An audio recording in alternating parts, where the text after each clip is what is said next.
prélude à leur formation des cellules de quartier dans la deuxième commune politique de Porto-Novo, la troisième séance décisive des militants de l'Union progressiste Le Renouveau du deuxième arrondissement a eu lieu dans l'après-midi de ce mercredi 9 juin à la salle de réunion du dit arrondissement. Un moment de fidélité aux idéaux du parti. Ah ouais, c'est une très bonne séance. Ça confirme combien de fois l'Union progressiste, à travers ses démembrements, est en train activement de se préparer pour les échéances de 2026. La séance a connu véritablement d'un certain nombre de décisions, parmi lesquelles la formation et la remobilisation de nos troupes à la base. Pour ce qui concerne le deuxième arrondissement, où nous avons 16 quartiers répartis en 4 sous-sections, nous aurons à réunir nos militants au niveau de chaque sous-section qui comporte 4 quartiers chacun.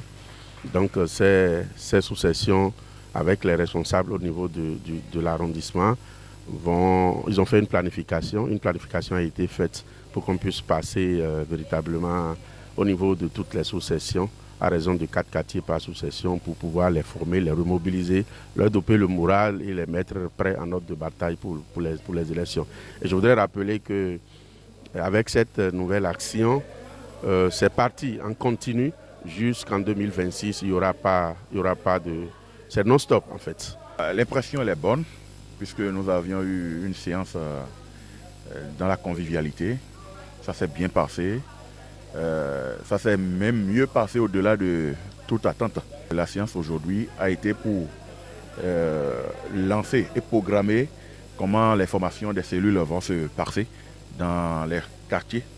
Et nous sommes attendus là-dessus. Dès la semaine prochaine maintenant, les choses vont bouger. Nous allons lancer la formation. Chaque sous-section aura ses cellules dans chaque quartier. Et voilà, les choses vont se relancer.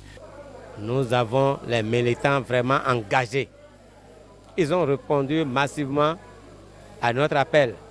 Chaque quartier était représenté sur la liste des leaders qui seront des formateurs.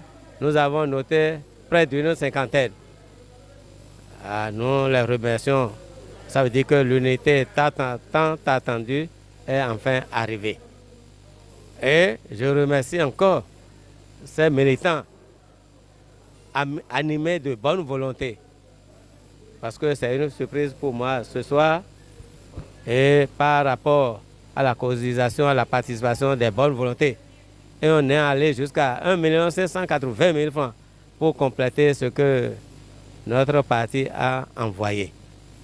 C'est vraiment un satisfait. C'est vraiment une très bonne mobilisation dans ce cadre. L'entente est en train de rayer.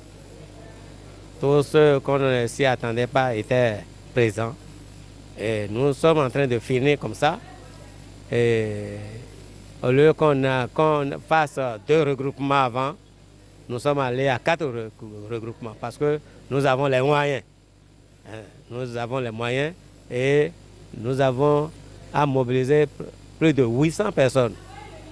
Plus de 800 personnes, donc plus de 200 par regroupement. Fois 4, ça fait plus de 800 personnes. C'est vraiment heureux.